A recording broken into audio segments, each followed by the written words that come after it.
So we can start. Hello, everyone. Nice to see you all. So today we have another exciting webinar, and Senyung Lee is presenting a wonderful webinar on, I think, one of the crucial topics in teaching and learning, so about classroom assessment. Senyung Lee is an assistant professor in the TESOL program at Northeastern Illinois University. She received her PhD degree in second language studies at Indiana University. She has extensive experience in L2 English test development, both in low stakes and high stakes exams settings. Her research interests include L2 vocabulary learning and writing assessment. And she's the winner of the 2020 Jacqueline Ross Dissertation Award by Educational Testing Service. So thank you, Senyung, for accepting our invitation to present, to talk to us today. Hi, everyone. Thank you so much. Hi, my name is Senyung Lee. Nadira introduced me nicely. I'd like to first thank BEC for inviting me to this webinar to give a talk on classroom assessment. And I'd also like to thank Nadira, sorry about the pronunciation, for organizing this wonderful webinars. I think this is a great opportunity for sharing knowledge and practices with other TESOL professionals. So just a little bit about me. I am an assistant professor in TESOL program at Northeastern University. And my main research and teaching interests include language assessment. And I'm actually very passionate about anything related to language assessment. So this is an honor and excitement for me to give a talk about classroom assessment. So I'd like to start this talk with the word assessment. When I talk to, by the way, I also wanted to mention that I also taught English in South Korea and United States before I get started. So when students hear the word assessment or test or evaluation, many of my students used to show allergic reaction to those words. They have negative feelings towards assessment. Some of my students showed anger, frustration, stress, anxiety. None of these feelings were positive, but it doesn't need to be this way. I believe that, and many professionals in language assessment believe that assessment exists for to serve a positive function in education. So why does it invoke so many negative feelings from our students? It doesn't have to be that way. My view is that when assessment is used in a principled manner, it can really serve a good positive function for our students learning and teachers teaching. So let's start with why assessment matters. Assessment matters. It is really important because every teacher uses assessment. Have you seen any teacher who doesn't use assessment in their classrooms? No. And there are many ways that assessment could be useful, but here are some of them. First of all, assessment could be used as evidence of the results of learning and instruction. We want to see whether our students are actually learning, or sometimes we want to see whether our teaching is actually effective. And also, assessment could be used for gathering information relevant to making decisions about individuals. Sometimes we want to know whether certain students in our class are doing well or whether some of the students need support. Assessment could be used to gather information about who needs extra support in our classrooms. Another use of assessment in classroom is opportunities for students to engage in language tasks. Research has shown that just by engaging in language tasks, students learn. By just taking vocabulary tests, students get to improve their vocabulary. So this is an example of assessment as learning. Just by taking language tests, they get to improve their language. So in this talk, I'm going to talk about three main things. First of all, I'm going to talk about key considerations in classroom assessment, the steps that are involved in using and creating and applying classroom assessment. And second, I'll get down to more details. I'm going to show you the principles of writing multiple choice items, one of the selected response assessment tasks. And third, I'm going to talk about principles of writing essay test items. This is a one task type, one of the extended production tasks in language assessment. So let's start with key considerations in classroom assessment. Now I wanna highlight this very important concept that is called construct validity. This, in my view, is the most important concept in assessment. Classroom assessment, large scale assessment, doesn't matter. In assessment, construct validity is the most important thing. It is basically the degree to which the test measures what it claims to be measuring. So whether the assessment that we made actually measures what it's supposed to measure. Construct validity is the core of assessment, and teachers should always think about the ability that they intend to measure whenever using assessment. Of course, there is this more formal definition by validity theorist Messick. He defined validity as an integrated, evaluative judgment of the degree to which empirical evidence and theoretical rationale support the adequacy and appropriateness of inferences and actions based on test scores or other modes of assessment. But I'd like to highlight that the core idea of validity is that whether we're measuring what we're supposed to measure, and it's not a matter of yes or no, we cannot really tell that a test is valid or not. It's a matter of degree. So it's really about how much our test actually measures what it's supposed to measure. And I'm going to come back to this idea when I talk about the steps involved in classroom assessment. So let's start with this one. When teachers use assessment in the classroom, the very first thing that they need to do is determine the purpose of the assessment. There are many different purposes of using assessment, but I listed just three main purposes that are used by teachers.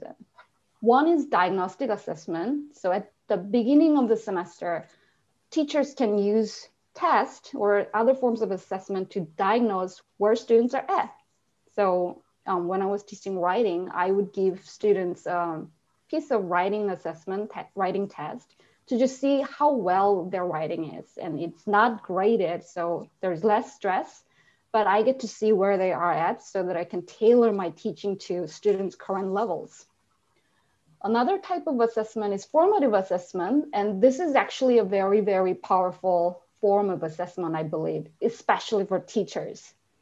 Assessment could be used to provide students with feedback. So you give a test or other forms of assessment, and this is an opportunity for you to give your students feedback on their performance. Also, assessment could be used to inform instructional decisions. Sometimes you teach something really difficult, grammatical concepts or other forms, writing, argumentative writing or others, but you don't know where your teaching is being effective. So you can use assessment to inform whether your teaching methods are actually effective. And another assessment purpose is having students engage with the target language focus. Just simply by having students engage in language tasks, students get to improve their language. And the third type of assessment is summative assessment. And most students are familiar with this type of assessment. At the end of the semester, you get a test and you get a score.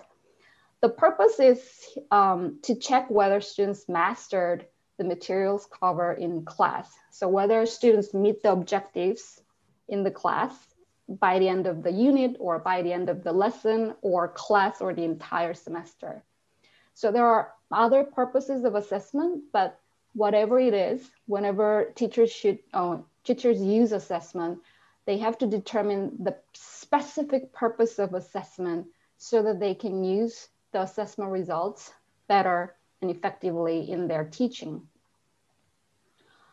Once the purpose is determined, the next step to do is determining the assessment tasks. So tasks, one test or one assessment could have one task, but it could have multiple tasks, right? So first of all, you have to use the tasks that are appropriate to your assessment purpose and to your students' learning goals. So the very first thing would have to be determining the student learning outcomes, so what the learning objectives are in the lessons or the class, and then determining the appropriate assessment tasks. And I listed some of the assessment tasks used in language classrooms. And this is not an exhaustive list, but I just listed some: multiple choice tasks, fill in the blank, dictation, short answer questions, essay questions, portfolios, especially effective for writing, story retelling, oral presentation, oral interview, role play. I think I've used most of this except for role play. Have you ever used role play in assessment? No? I think, yeah, but probably you're familiar with most of this tasks, right? So there are lots of tasks that you can use as assessment tool. Did I hear someone saying? Yeah, so the second step is determining the assessment tasks, and the most important thing here is that make sure the assessment tasks align with the student learning outcomes and align with your assessment purpose. The third step is determining what to include in the assessment. So what goes into the assessment is another key consideration, obviously. Students care about this a lot. I'm sure you know that. So it could be the things that students already learned from previous education, not the things that you taught, but the things that previous teachers taught. This is relevant to diagnostic assessment at the very beginning of the semester or beginning of the class, when you just want to see whether the students came with the knowledge they are supposed to have from previous education. Also, and this is the most common type, you could include the things that you taught in your class, and this would be most relevant to you, probably. The things that you taught in class should go into the assessment, which is commonsensical, right? In this case, another key thing is aligning the assessment with the student learning outcomes. So make sure that your assessment aligns with your learning or teaching objectives or student learning outcomes. One thing about this is that students get really upset when the test says something that you didn't teach, right? Have you ever experienced it? I've seen it. Students get really, really angry when they see something on the test that they didn't learn in class. They feel betrayed. So this is really important, aligning this assessment with the student learning outcomes, which means that you include the contents and materials that are covered in your classes. And that's the second type. The third type is not very common, but you could even include the things that you haven't taught in your class. So like kind of for the future. One example is you're teaching, let's say you're teaching a grammar class, English grammar class, and you want to move on to teaching, let's say, subjunctive mood. Subjunctive mood is really difficult, right? So before teaching that, moving into that chapter, you might want to give a little test to see whether students can handle embedded clauses, right? Because subjunctive mood requires knowledge of embedded clauses in English. So you can give a short ungraded test to see whether students are ready to move on to the next chapter. So that is the third type of occasion, but the second type would be the most relevant to you, I believe, including the things that you taught in your class. Once you determine what to include in your assessment, the next step is determining the grading criteria. So how will you grade your students' performance? And there are many different ways. Most students, when they hear test or assessment, they immediately think of grades and scores, evaluation, but not every assessment is actually graded. You can use ungraded assessment. One example is diagnostic assessment. And I love ungraded assessment because first of all, When you give ungraded assessment, when you give the word ungraded, students get happy, no stress. And yeah, literally there's no anxiety involved. The idea is that you're giving opportunity for them to engage in language tasks, right? And you can also have ungraded assessment, but you could give them feedback. So ungraded, but you can provide them with feedback on their writing or their speaking performance. With the ungraded assessment, some of my colleagues asked me, if you give ungraded assessment, students won't be motivated to do well, right? I mean, because they care mostly about scores. But I think differently. When I use ungraded assessment in class, I make sure that this is a learning opportunity to students. So you can motivate your students by saying, you learn by using language. You cannot improve, like for example, you cannot improve writing by not writing, right? I keep telling, when I was teaching writing, I tell my students, you write, the more you write, the better you get at writing. The more you speak, the better you get at speaking, right? So when I tell my students, when I give ungraded assessment, I tell them this is a learning opportunity for you. If you don't do your best, you are missing an opportunity to improve your English. And students get it because most students really want to improve their English, right? So once they get this motivation, then they actually do their best. So it's a teacher's job to motivate your students to do their best, even when the work is ungraded assessment. And then the most typical type of grading is dichotomous grading. So 0 or 1, correct or incorrect. You can use it for basically any type of selective response formats like multiple choice, true, false, matching tasks. Easy for us to grade. And then there's this grading with rubrics. So especially when you're teaching writing or speaking, even listening, when it's more open-ended type of performance, you can use rubrics to grade your students' performance. So there are different types of grading criteria. One thing here is that even grading criteria, if you don't really align grading criteria with your student learning outcomes, then it really has problem with this construct validity. I'm going to show you some examples what I mean by this. So I mentioned that it is important to align the grading criteria with student learning outcomes, right? When I was teaching English in the intensive English program at Indiana University, there were program level student learning outcomes. So each level had predetermined student learning outcomes, and teachers were supposed to teach them to students. So I didn't get to choose the student learning outcomes. Because I had those student learning outcomes written, I was able to make my own rubrics that align with the student learning outcomes. So one example is here, there was a listening task, and then one of the student learning outcomes in that listening class was outlining a lecture. Listen to a short lecture and outlining it.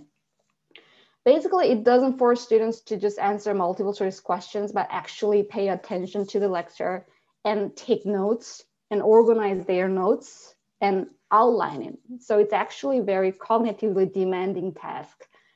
And in order to grade their outlines, I had to have some sort of grading criteria.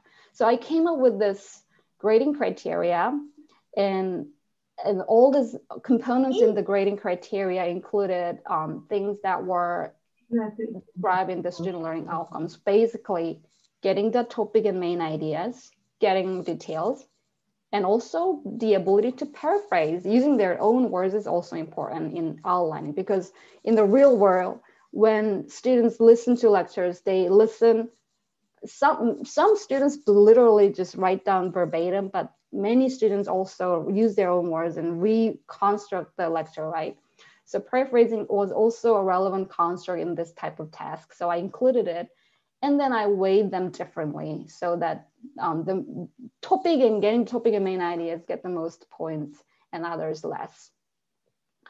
Another example is summary writing. So especially when you teach writing, you probably need a rubric. It is oftentimes teachers use holistic scoring system, but if you want to give them more tailored feedback like grammar, argumentation, content, or vocabulary, you might want to have an analytic rubric like this. In this case, I had a summary writing task, and because I had this predetermined student learning outcome that specifies using your own words, paraphrasing, and language, and then using sources, I included those components in my rubric and then weighed them differently. And here's my anecdotal experience about how rubric could mess with construct validity. One time I was teaching academic writing to adults in an intensive English program, and they were practicing argumentative writing, like TOEFL argumentative writing or IELTS argumentative writing, I think. And obviously, one of the most important things in that type of argumentative writing test is answering the question, actually addressing the topic, and arguing with support, right? So I was teaching that really, really passionately. But then some of my students raised their hand saying, "Teacher, teach me long words, long phrases." Like, why? And then they would say, if I use long, big words, I will get high grades, high scores in tests. Like, I was really surprised because they were really obsessed with using big words, long words, so that their essays appear to be high level. So that's the point when I realized that, using appropriate rubric is really important, because in my rubric back then did not have such things like answer the question or address the topic. My rubric back then only had vocabulary, organization, or how argument flows, but not actually answering the question. The thing is, many of my students in that class were struggling with answering the question. They were kind of answering, but not literally exactly hitting the bullseye. And that was a big deal to me, because if your argumentative writing doesn't answer the question, then the argument is kind of weakened, right?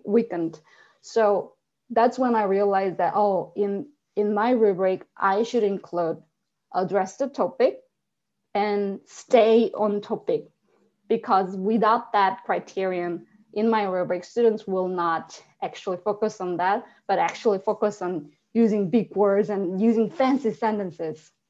That's not something that I wanted. So my point here is the grading criteria matters a lot. And if you do not include key components in your grading criteria, you have a risk of lowering the construct validity of your assessment.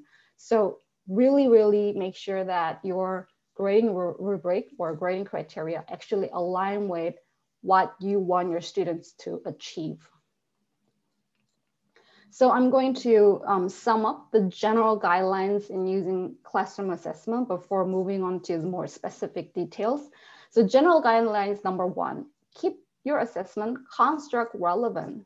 So I mentioned earlier, but construct validity is the most important thing. Whenever using an assessment, please always think about what we want to measure using this assessment. So answering the question correctly or performing the task should depend on having and applying the particular ability that you are measuring. What I mean by this is that if you are giving a listening test, then students who are good at listening should get high scores on that test. Students who are good at reading but not good at listening should get a low score on that test. This is easier said than done, because keeping the assessment construct relevant, I have taught English in South Korea, in a middle school in South Korea, but sometimes I saw assessment being used without being construct relevant. And one example is, sometimes we claim that we are measuring speaking abilities by giving certain tasks, but it doesn't really, let's say, it's not really about speaking, for example. Sometimes we claim that, oh, we want to measure listening ability, but the test is simply not exactly a listening test. Sometimes there's a mismatch with what we intend to measure and what the test actually measures. So this is easier said than done, in my opinion, but it is important to be mindful of this idea that whenever we use assessment, it has to be concept relevant, and we want to focus on the ability that we want to measure. The second point is provide clear and explicit instructions. So whenever possible, when you give instructions, please be clear and as explicit as possible. Have you experienced giving an assignment to your students and students do something completely different? Well, I have, I'm guilty. I learned that giving explicit instructions is very important for getting students to actually do what we want them to do. So whenever giving an assignment or assessment that involves grading or scoring or evaluation, it is important to just spell out what we want them to do, because students, they can interpret the instructions in many different ways and they end up doing something else. And in that case, will you give just 0 scores because they failed to interpret your instructions? Well, I would be very uncomfortable because it's partially my fault that I gave some kind of ambiguous instructions to students and they couldn't understand it correctly. So it is important for us to be clear and be explicit when giving instructions in assessment. And I'm going to show you some examples in some slides coming up. And another thing is inform your students of the grading criteria. Again, easier said than done. Maybe in higher education, this practice is very common, but think about elementary school, secondary education, middle school and high school. When you were a student, did your teachers actually inform the grading criteria before giving a test? In my experience, when I was in middle school or high school, I rarely recall that type of experience, really. Oftentimes, students go to school and then just teachers give you a test or quiz here.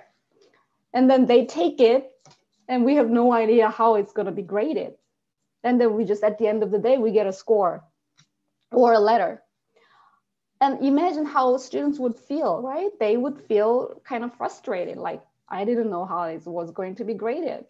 They get actually upset when they get graded without knowing how their performance will be graded. It is really important to inform your students of the grading criteria, what is going to be the assessment, and how the assessment performance will be graded should be informed in advance. The last thing is, again, it's very hard to actually do it in classroom, but give your students practice opportunities, a lot of practice opportunities. It shouldn't be the first time for students to see the test format at the actual testing time, right? So make sure that your students get to practice with the same task type, same task instructions and format. Make sure that your students are familiar with the format and testing techniques. Again, when I was a novice teacher, I am guilty. I have an experience. I have given a listening task without giving more than 2 practice opportunities for them. Guilty. I should have done that, but I didn't know much about language assessment back then. But if I could go back, I wouldn't do that.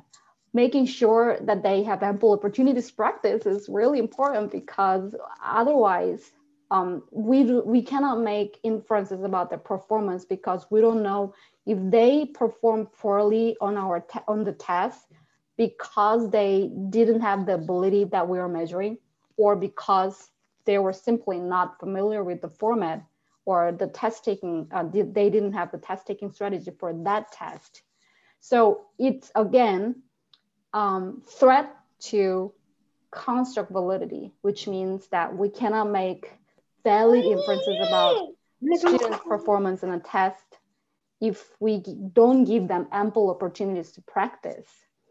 So again, my point here is that everything has to be revolving around the construct, the thing that you want to measure in the assessment tasks. So now I'm going to move on to the second part of this talk, and I'm going to talk a little bit more details about how to write test questions. And here is an example, task format, multiple choice items. This is one type of selective response tasks, but many principles that apply to writing multiple choice items actually apply to other types of language tasks, like matching task or true false task, or even short answer questions. So I'm going to go over some of the key principles in writing multiple choice items.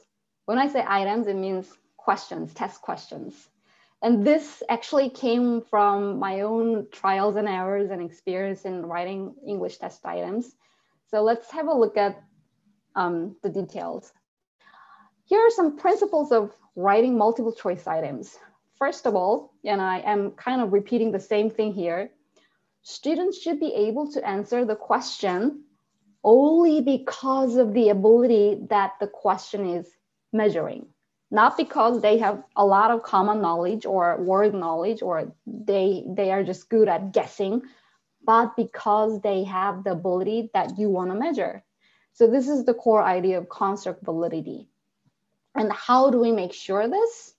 One way to do this is peer reviewing. So you make a test, you make a multiple choice test, and then you ask your colleagues to review them, and then they can give you feedback. Actually, I've done this, and every time I let my test items review by my colleagues, I get multiple comments and I get to revise them, which is great.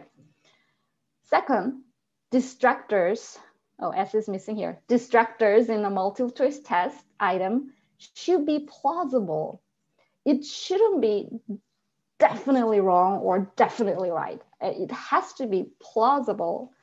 But if it's too attractive, then it's also a problem.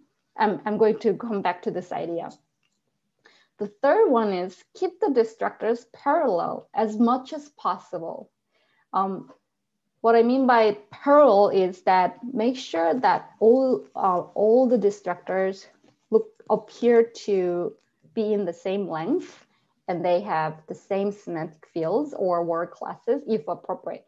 So let's take a look at details of what I mean by this. First of all, first principle of writing and multiple choice items is don't give away answer. Don't give away the answer. So let's take a look at this example. This is a reading test item, and this is a real, actual real item. According to the passage, something is healthy for the heart. And the first option is heart attack. The second, smoking, exercise, a bad diet. What is the problem of this item?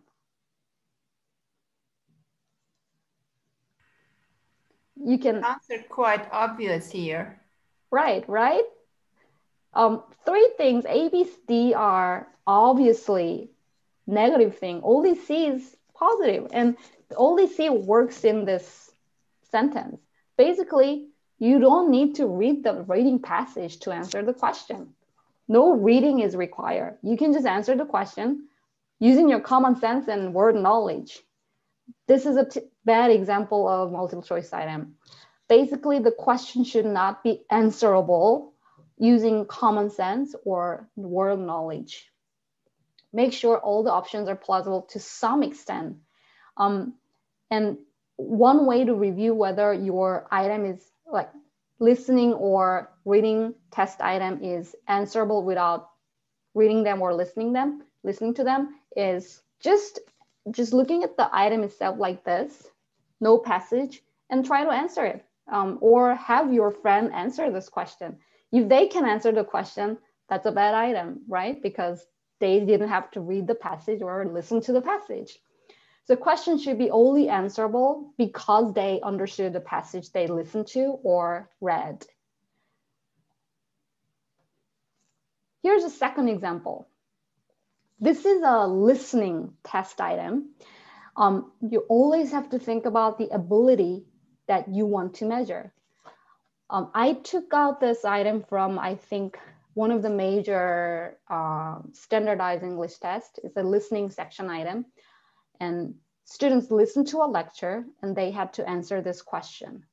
But look at this. How aren't they? There are a lot of words involved in this, right?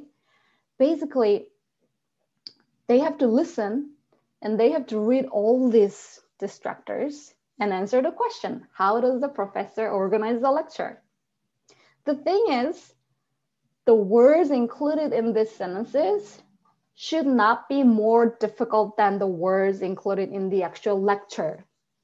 Also, the distractors and options in this item should not be too long or too difficult for students to actually understand, because it's not a reading test. This is a listening test, right? Of course, sometimes if you were tapping into listening and reading ability at the same time for your advanced learners, maybe this is okay.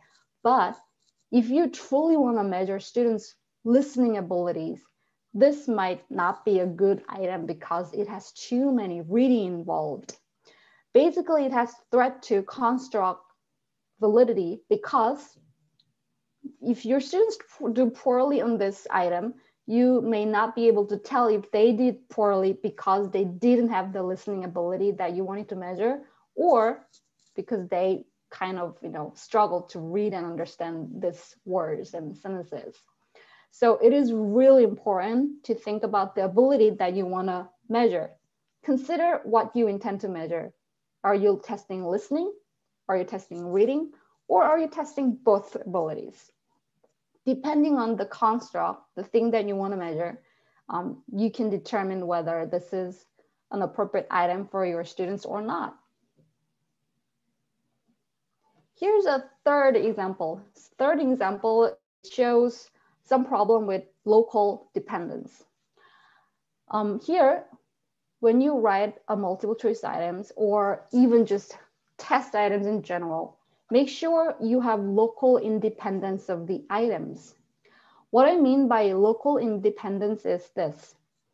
Students answering one question should not influence their answering of the other question. Basically, sometimes it is possible your students are really good at test taking, they have really good test taking strategies. So by answering one question, they get a hint and then they use that knowledge to answer another question. That's an example of tests not having local independence because two items are related in a way. This is very hard to ensure. Actually, local independence is really hard to ensure in reading tests or listening tests because they are passage-based, which means the multiple items are created based on one passage. But still, if your students can answer one question and then use that knowledge to answer another question, then you don't necessarily need two items, right? That's what I mean. So let's take a look at these items. This is from a reading textbook that I use in intensive English program when I was teaching ESL. If you look at number 10, this is a true false item. It says the stripes on the flag symbolize the 50 states in the US. And they have to determine if it's true or false. And then the item immediately following that item, number 11, asks this: which of the following not a symbol of the, oh, there is a verb missing, but I didn't write this. Which of the following is not a symbol of the United States? And then here again, the stripes on the flag appears. This is not too terrible, but if you think, if your students are really good at test taking, they might notice that it appears twice here, stripes on the flag, and they might just rule out this because it must It must be related to something, symbol of something in the US, right?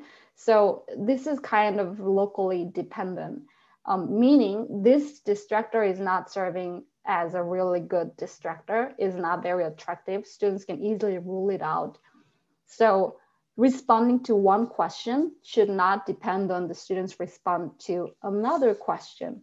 So make sure you go over the test items, and answering one question actually doesn't influence answering another question. And that's basically ensuring local independence of the items. Okay, example number 4. Let's take a look at this item. Here, the problem is the length of the distractors. And I mentioned this, keep the distractors as parallel as possible in every possible way. In this case, length is not parallel. Letter D is way longer than other options. And well, what's wrong with this, right? Is it wrong? Well, the thing is, if you have written multiple choice items, you would probably understand it. We tend to make our correct answer tends to be long. That's just that true. And I don't know why, but when I was writing multiple choice items, I also experienced it. I try to make it short, but somehow my correct option tends to be long. And the thing is, students also know this. They have these amazing test taking strategies and they just pick out, oh, long option must be the answer. That shouldn't happen, right? Because students should only answer the question from their ability that we're measuring. So in this case, it's not very good because the length of the 4 options are not comparable. We want to make sure that even length are kind of similar. So keep all options in a similar format in every possible way. Length, grammatical structure, sentiment, blah, blah, blah. But they are only different in a way that students can answer the question because of the ability that you intend to measure. Example 5 is very, very related. So it's another example of distractors not being parallel. Here, let's look at these 2 items. Vocabulary item with grammatically inconsistent options. This is a bad item. Why? Look at this. The doctor gave the patient some medicine, advice, surgical, right? C is just grammatically incorrect, right? So they can rule it out because of the grammar knowledge that they have, not the vocabulary knowledge that they have. So it doesn't have constructibility. So they can just rule it out, bad item. Let's take a look at this item, reading item with options from inconsistent semantic fields. So remember, this is a reading item. They have to read a passage and they answer this question. In the story, the man bought 2 tickets, airplane, bus, movie, train. C, movie stands out, right? This is the only option that is not transportation. So this is an odd man out. Students can rule it out just automatically, not because they read the passage, but because they have this common sense that it must not be the right answer because it's just the only non-transportation option here. What about this side? So let's take a look at these 2 examples here. Here, this is a grammar item, and it says the doctor said that the patient needed to have an operational.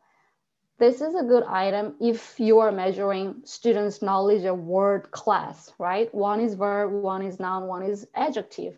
If you are measuring students' knowledge of word class, then this is a perfect item because why? It is similar in length and it looks similar in terms of the word base, vocabulary base. And they really need to have that word class knowledge to be able to answer the item. Last example. This is a reading item with options from different semantic fields. So what I mean by it is that it's different. It is parallel in other ways, but it's different in terms of the semantic fields. The doctor used something to treat the patient, and they had to read the passage to answer the question because why? all these 4 options are in a way plausible. So the doctor used a bandage, the doctor used a prescription, ointment, anesthesia. All 4 options are plausible, so it's good. And their length are kind of similar, which is good. And then the grammar knowledge, it doesn't test grammar knowledge. And they really had to read the passage to be able to answer this question. So it really measures students' reading ability. So it is a good item. Now, example number 6, avoid overlapping options. Also easier said than done. Let's take a look at this example. I took it out from actual textbook, reading textbook that I use in my ESL teaching. According to the lecture, Orange County, and look at these long items. First of all, they are very long, but it's okay. It's a reading item, so students have to read. But look at option A and B. It's very confusing. Orange County has the largest location with the most Vietnamese residents in California. Option B, Orange County is one of the locations with the most Vietnamese residents in California. Do you get that?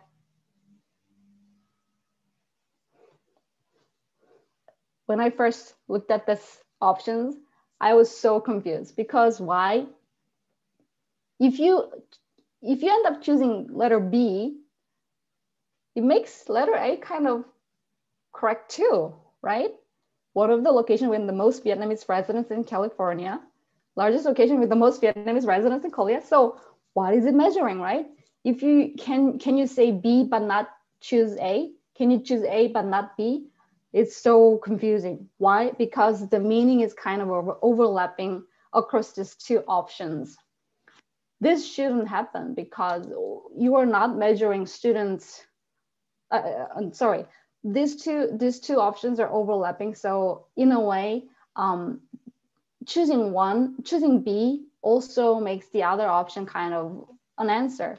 So options should not overlap. Make sure that the distractors and options, they are distinct from each other. And this is also easier said than done, but comes with practice and experience. The last one, and this one, I realized that when I was teaching undergrad language testing course, please avoid all the above or none of the above options. These options are really, they do very little. They don't do actually they don't serve any function. Because why? If you have all of the above option, the problem is students really need to recognize 2 correct options to get the answer correct, right? So if they happen to know, oh, number 1 and number 2 are correct, then the answer must be all of the above, right? Because it's more than 1. So there's no way that you can tell whether students actually have that ability that you're measuring. Another problem of the none of the above option. What is wrong with this? If you have this option in your multiple choice test question, you will never know if students know the correct answer, right? Because they chose none of them, none of above. And I realized that when I asked my undergrad students in language testing course to write up their own multiple choice questions, many of them actually use all of the above, none of the above options. And I understand that because it's easy to write, and writing distractors is really stressful and difficult. But again, think of what you're measuring. If you want to tell your students' ability to understand reading passage or understand listening passage, then these distractors or these options don't serve a positive function. Okay, so I talked a little bit about writing multiple choice items. Now let's move on to extended production task. So this time I'm going to talk about some principles in writing essay test items. Another frequently used task format in language tests, right? Essay writing. First principle here, I'm repeating the same thing again and again. Align the task with the student learning outcomes. So here's an example. You can give an essay test question using a lot of different verbs, but the verbs are important. The verbs have to align with the student learning outcomes. Something that is explicit here is an example. Discuss the characteristics of hurricanes and tornadoes. This is kind of a broad, abstract prompt for an essay question. But look at this one. Compare the characteristics of hurricanes and the characteristics of tornadoes. Compare. It's a little more specific, right? Actually, when I was teaching this unit, which was a writing class, making comparisons and contrasting was the student learning outcome. So I used the verb used in the student learning outcome. So it is important to look at the student learning outcomes and align that with your assessment questions. Other specific phrases that you could use for essay test questions are describe, compare and contrast, explain the process of something, define, illustrate, classify, summarize, or argue. My point here is that use a very specific verbs that you want your students to do, and that verbs have to align with the student learning outcomes. Okay, second principle, clearly describe the expected response in terms of the criteria that will be used to judge the essay. So basically make your instructions as clear and as explicit as possible. So here's an example. I was once teaching a narrative writing task, because the goal was having students use more past tense verbs. Have you experienced, I mean, I'm sure you have, but some students, if they're not at a certain level, they don't use past tense when talking about past events, right? So your role is making sure that they talk about past events, but making sure that they use past tense verbs. Here, I gave them this task, write about a time when you helped someone and felt good about it. But I made it very clear that they have to use past tense verbs that they learned in the class. So tell the story using the past tense verbs. And if you give that specific instructions in your test, and they don't get upset, students don't get upset even when you mark down when they don't use past tense correctly or they don't use past tense. But if you don't communicate with your students about your criteria, your students will be very upset because like, teacher, why are you marking down? Because I didn't know you would mark down with my verbs, right? So inform them with of your grading criteria and be specific. When I was teaching persuasive writing prompt, here is one example. Write a letter to the school principal stating that students at your school should not be required to wear uniforms, and make sure how many reasons you want to get in that essay. Give at least 2 reasons. Your essay will be graded based on whether you wrote in a convincing manner that others will agree with you. So make sure that you give specific instructions, what you expect from your students in that essays, so that your students know what to do in writing those essays. Third one, use consistent instructions. Make sure that using consistent instructions ensures your test has reliability. So here is an example. And when I was teaching, this is an example of argumentative writing. So I was teaching academic writing and the task was argumentative writing. When you teach argumentative writing, usually many times if it's not read to write essays, the instructions are simple, but if you don't give specific instructions, then students can do a lot of different things. So make sure that you clarify your expectations. So clearly explain your position, support your position using information from both sources. I was using read to write argumentative essay task. Write about a minimum of 300 words. You have 50 minutes to complete this task. So I made sure that students knew how much they were supposed to write and how much time they were given. And the last one, provide multiple opportunities to practice. I said it earlier, but make sure you provide practice items. Give your students grades and feedback applying the same grading criteria you will be using for the actual test. Otherwise, your students can get upset because, teacher, we didn't get to practice. Why are you testing us on this? That could happen. So giving a lot of opportunities to practice is important. I know it's more work for teachers because it means that teachers have to create practice items that are similar to the actual test, but that is for the students good, right? We want our students to improve their language. So it is very, very important. The students will really appreciate it if you give multiple opportunities to practice before actually taking tests. You might even get popular for doing this. Okay, last principle in writing essay question. This one I learned this hard way actually. Test question should not upset your students. Sounds simple, right? But it's not. In my opinion, it's not easy. Because why? Whenever you write test questions, you have to make sure that the test question is answerable and it can be answered by every student in your class.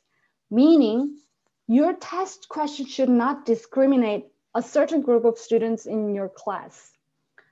Will the question make any of my students feel uncomfortable or offended?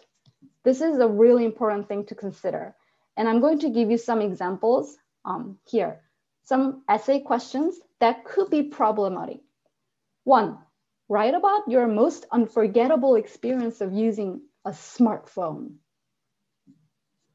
Does every kid have a smartphone? Probably not. I taught at a school with low-income families, the students who came from low-income families, and many students didn't have a luxury of having a smartphone. Giving this type of essay prompt, by the way, I didn't give this test, by the way. I'm just using this as an example. Using this test question will make some of my students really, really sad because like, teacher, I don't have a smartphone. What do I write? You don't want that to happen, right? But it could happen. I mean, I haven't thought about it, but when I was a novice teacher, I didn't know that asking about taking their experience of taking subway could upset my students because some of my students have never taken subway. I was from a city, so I just assumed that everybody has taken subway before. But no, so many of students have never taken subway. So I was like really surprised. Basically, we should not assume that every student comes with the same experience. The second example, write about the best summer vacation you've ever had. Best summer vacation. Sounds good and looks like, it's a positive test question, right? But actually, no, this could upset some of the students. Sadly, some students, I mean, this is a really sad example of mine, but some of my students didn't have parents. Some of my students didn't have really wealthy family. They didn't get to have a vacation. They didn't get to have a summer vacation. They didn't get to have a field trip. No family field trip. For those students, having to answer this question would be miserable. And we don't want that happen as an educator, right? So the key here is that make sure you understand your students in your class. If some of them, if there's any chance that some of them cannot answer certain essay question because they don't have that experience required to answer the question, that's not a good test question. Last example, write about your best friend. What is he like? What is he like? Okay, I've never used this essay question, but this type of essay prompt exists. This question is problematic, especially for those students when there is a bullying issue. When I was teaching middle school students in South Korea, my class used to have at least one victim of bullying, which is really sad. But these are students who are age 13, 14. So bullying happens, right? We cannot control that. Some students just simply do not have best friend, which is sad, but it happens. So if there's any chance that some of your students do not have a friend and cannot answer this question, don't use this question because it can upset your students. Another similar example is this. I was making an English test at Indiana University for placement purpose. And before actually administering a real test, we do a lot of piloting. So one of the essay prompt, it was an argumentative writing essay prompt, was about cyberbullying. So like cyberbullying is an issue, and how do we have to handle this? That was the kind of question that I wrote. And I just piloted the question to hundreds of students. I was so shocked. Because why? The question was about how schools need to deal with cyberbullying at school. Cyberbullying, how schools should deal with student cyberbullying or something like that. But instead of answering the question, many test takers, many students got so upset at the word bullying. They ended up like ranting about how bullying is bad. I was like, oh my God, because I provoked their negative feelings about bullying. Some of the students were ranting about how they were bullied in the past and how miserable they were. I shouldn't have done that. And I learned my lesson. Okay, whatever, the question that provoked negative feelings from students should never be used in a test. So these are some considerations that you can use in your test development or when you use classroom assessment in your class. And my final thoughts are these 4 things. At the end, when you are ready to use your assessment, assess your own test. Here are 4 questions that you can ask yourself. So first of all, did I test what I thought I was testing for? Sometimes, and I am guilty, when I was a novice teacher, I thought that I was testing reading, but I ended up testing grammar. It happens, but it shouldn't happen. So we should be mindful. Second, did I test what I taught in class? Again, students appreciate it when you test what you actually taught in class, when you include the test items that are covering the class. And the third one is really important, I think. Is the material that I tested for really what I wanted my students to learn? Probably you have experienced that when something is included in a test, students study really hard, right? So test or assessment has that power. It makes students study, right? So it is important to include the materials that are important for students to learn. And the last one is kind of like moral thing as a teacher. Do my test questions unintentionally hurt my students' feelings? Make sure you understand your students before giving a test. If there's a bully, if they come from a different religious background, if they come from different cultural background, make sure that some of your test questions do not upset them. If you have like 4 students and everybody's happy, everybody come from the same background, maybe it's not a big of an issue. But when you're teaching a big class, like 30, 40 students in one classroom, this actually could be an issue. Like some students come from a totally different background, culturally or ethnically or religiously. And like asking about, like, for example, gender issue could provoke negative feelings from them.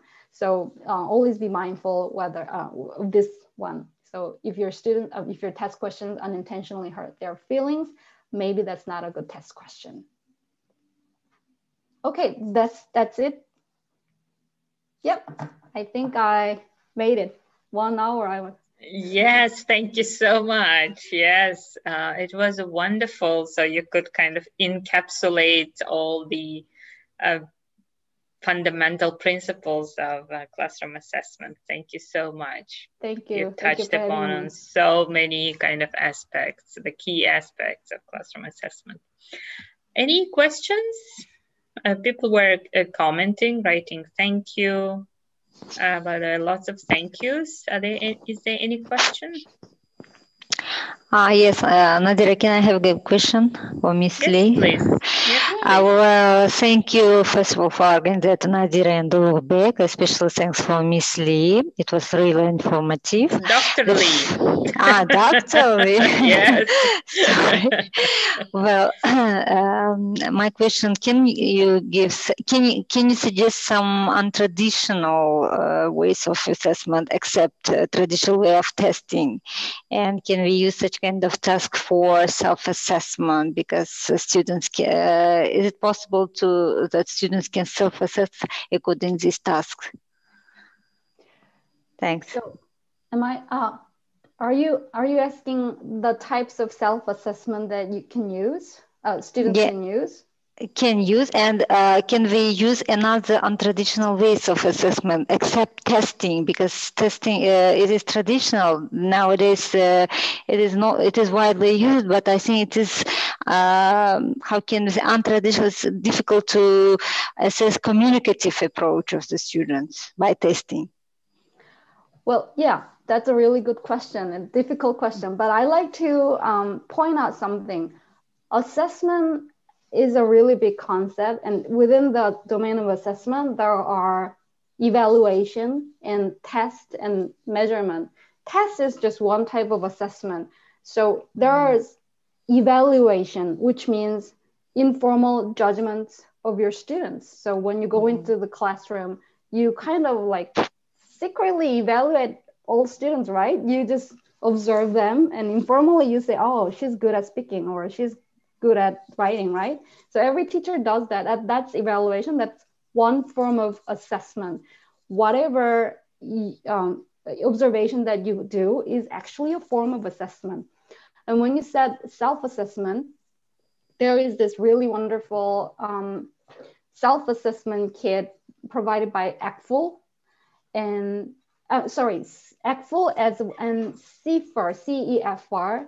So if you actually Google CEFR self-assessment, there are many can-do statements that students and teachers can use to see where they are at. Like things like, I can order food at a restaurant. I can have a phone conversation with my friends using this language. These are a really quick checklist that students can use. So it's a form of self-assessment. Is this something that you were looking for? And then the communicative language testing is, it depends on the tasks that you choose to use. So instead of using traditional test types, you can choose to use role plays or theater or just academic discussions. So one time I used academic discussion as an assessment tool because one of the student learning outcomes in my teaching was having academic discussions. So in this case, it was non-traditional assessment form, obviously, because I had to ask my students to have an academic conversation, but you can do it just any form of language tasks that you use in class could serve as an assessment tool. So for example, if it's an academic discussion, you can give them a topic. You make sure students form a group of 4 people or 3 people for them to have a conversation and discussion, and then have them practice, like one person leads discussion or other people follow up, and then they have to speak to certain amount so that no one person dominates, and then have them practice and give them use a rubric to make sure that they follow certain criteria.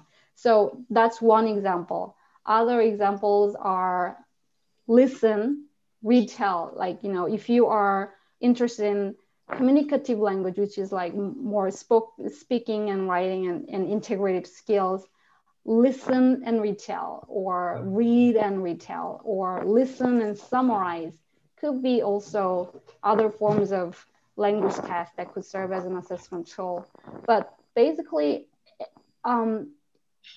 any language task that you use in class could be used as an assessment tool. It's just a matter of how you can objectively quantify your students' performance. And that is the hard part, because when it's communicative language tasks, usually it's really subjective, right? Because you're measuring either speaking or listen and speaking, or listen and speak and write. So it is hard to be objective when it comes to quantifying their performance. But so as long as you have really clearly stated student learning outcomes and you align your assessment criteria with them, you can make that happen. But one problem is that it's more work for teachers, but it's for, I know teachers are busy, so I understand that, but it's better for students' actual improvement in communicative skills. Thanks too much. Can I ask you a question? Sure. Yeah, Senyung, thank you so much for the informative talk. People have been writing on YouTube live session and on Zoom. It was such an informative and engaging and wonderful talk. Thank you so much. So at some point on slide 17, you mentioned about like student test taking strategies. So sometimes, what do you think? Should we teachers teach test taking strategies to students or not? Oh, that's tough. Should we? Yeah, should we teach? Yeah, exactly. Should we teach test taking strategies, strategies to our students or not? I mean, it's like, sometimes, students keep asking these questions, or sometimes, anyway, I just want to, hear your take on that. Thank you. Yeah, my answer is yes. But it's contingent upon the quality of test. If it's a well-written test, and I'm going to give you an example. Yes, I think we should teach test-taking strategy. And here's an example. Let's say that we're teaching writing and students are like practicing argumentative writing. Don't we all teach our students to start with a thesis statement and start a topic sentence when you write a paragraph? Start a topic sentence and then give like 1 or 2 examples and then stop. Like this is test-taking strategy, right? Even though some might argue that we don't want our students to write cookie cutter essays, but still having some sort of cookie cutter essays, even students should start from somewhere, right? So I think it is important if it's a well-written, good test, and it serves to be positive for students' learning. I think it's really important to teach them test-taking strategy. For example, reading test. Don't we all teach students to look for main ideas, right? And when they read, look for and skip all the kind of like nitty-gritty details that don't serve any meaningful thing in the reading. We always teach like strategies, like, look for key sentence. Look at the first few sentences that are main ideas. I think it is really relevant to the actual reading abilities in the real world. So teaching test-taking strategies, if they are related to the real world language task, I think it is really important to teach them.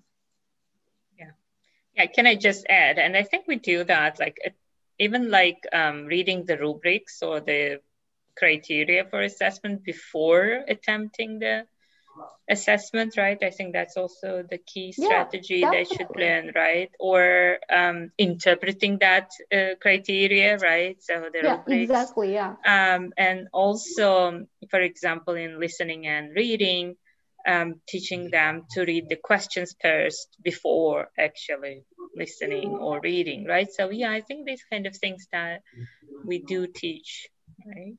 Yeah, absolutely. Nudura said a really important thing. We should actually, teachers should go over the rubric with students one by one and make sure that everybody understand what you mean by each criterion, because they might have a completely different understanding of the criterion, and we don't want that to happen.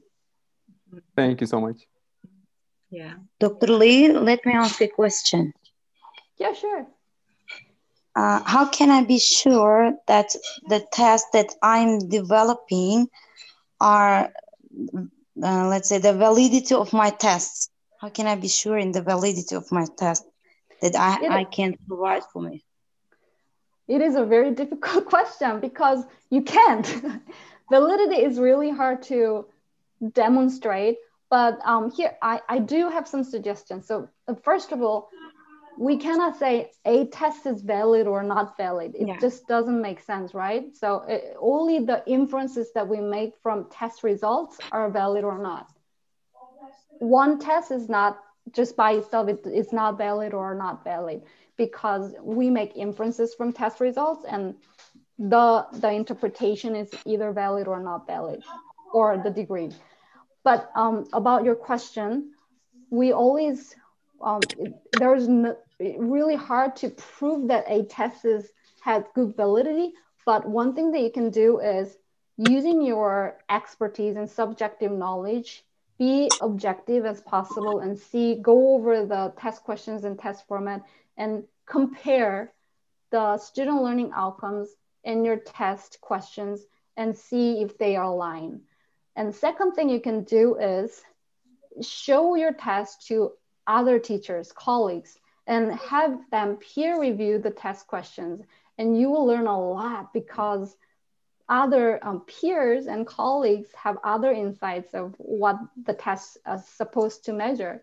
So especially the teachers that teach the same sections as you, or the same grade as you, or just same area as you, like subject area as you, have them review your test questions and get some feedback. And it is really helpful for ensuring that your test measures what it's supposed to measure. So these are the two things that you could do.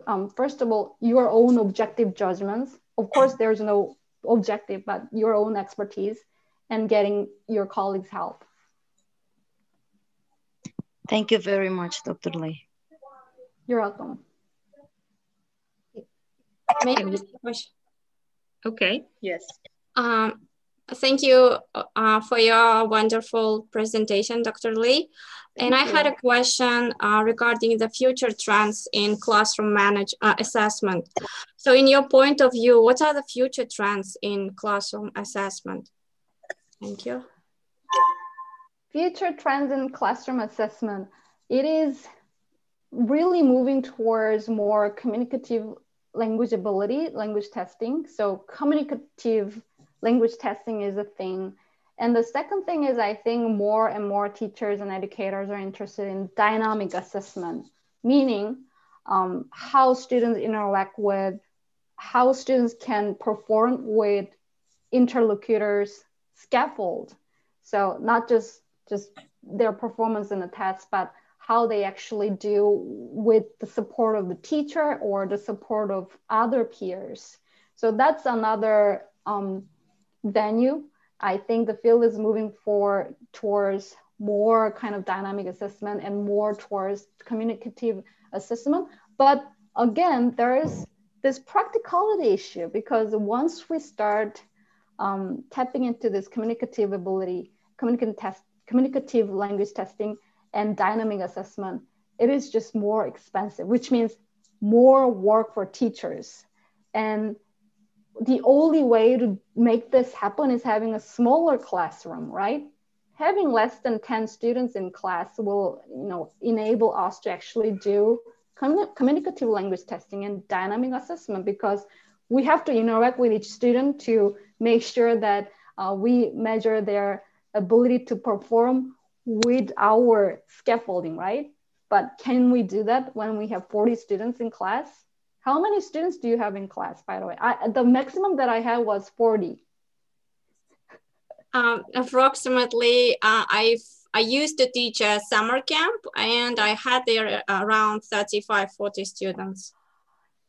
That's a lot, that's a lot. So yeah, we have this practicality concerns. When this practicality concerns get in the way, it is really hard to do more communicative language testing or dynamic assessment. So we have to kind of like compromise in a way.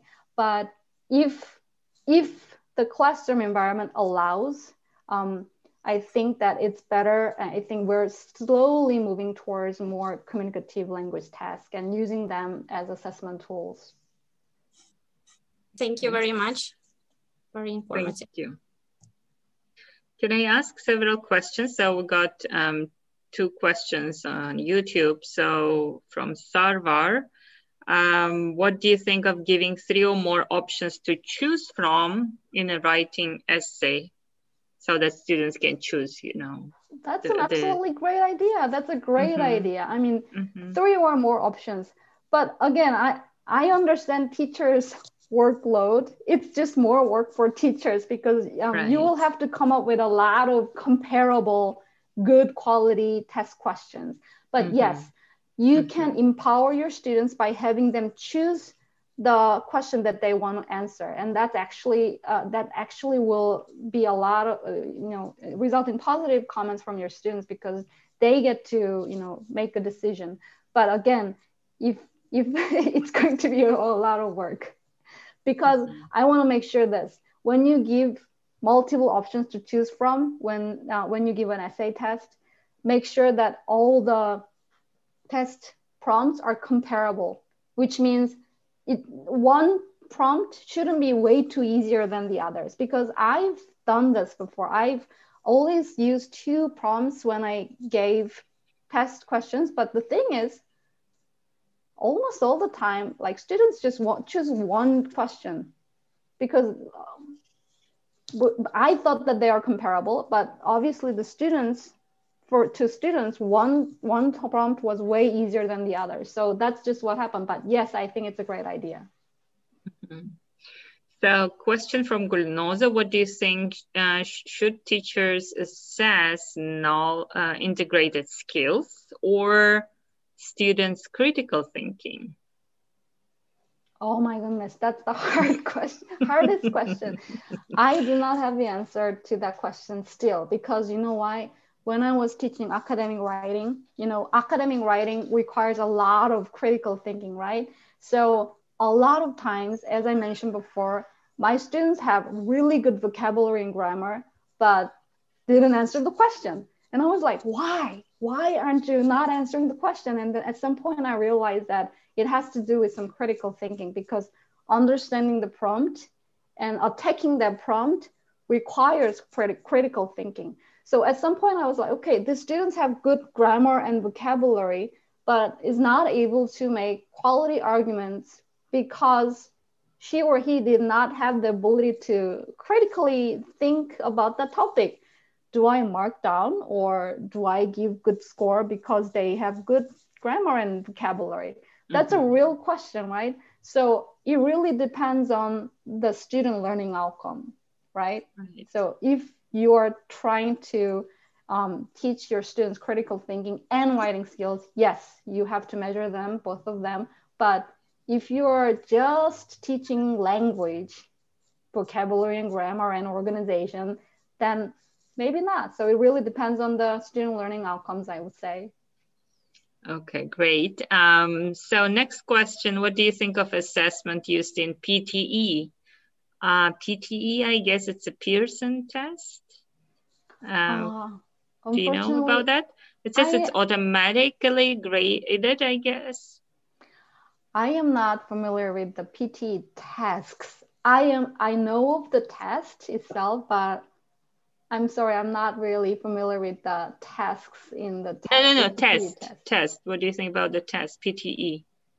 I'm sorry, I'm not in the position. I am not very familiar with the test. Good. Okay, and then the last question, I think that's okay. What do you think about using portfolio as an alternative way of assessing students? Again, it's a really great alternative. It's especially really effective when you're teaching writing. I haven't used portfolio assessment for other type, like, can you use portfolio for speaking? It'll require a lot of recordings, right? So yeah, but I think it is really, really effective, because why? Portfolio, you get multiple samples of your students' language performance, not single, but multiple. That's the key. And it's really important in language assessment, you get multiple samples of performance. So basically you, at the beginning of a class, you get a sample of writing, and then in 2 weeks, another sample of writing, another sample of writing, and then you get kind of like multiple writings, and you get to see your students' development in writing and see what they are improving and what they are not improving. So it's a really wonderful way.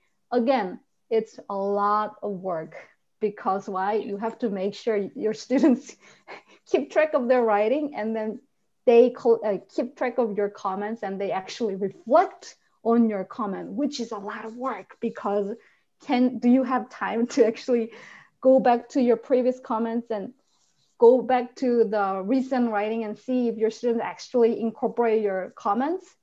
That's a lot of work, but I think it's a good alternative to assessment. Great, thank you. And the last question is just not about assessment, but just about your presentation skills. They were saying it was a brilliant presentation. But Ulugh-Bekir Gashev, and it said, but how did you feel talking to the audience without interactions? This Zoom constraints, having these eye contact, right? And yeah, it is really strange. I mean, this is my first time giving a Zoom webinar, It is a strange feeling, Yeah. but yeah, so at first it was weird. I didn't get to see your faces, or I didn't get to interact with you, but towards the end, I got used no, you to it. did really well. Yes. Thank you. Thank you so much. Yes, we really enjoyed a lot. Thank you. Thank you. Thank you, everyone. So yeah, see you in. Thank you, Senyung. Thank you, everyone. Thank you so much for coming, everyone. Yeah.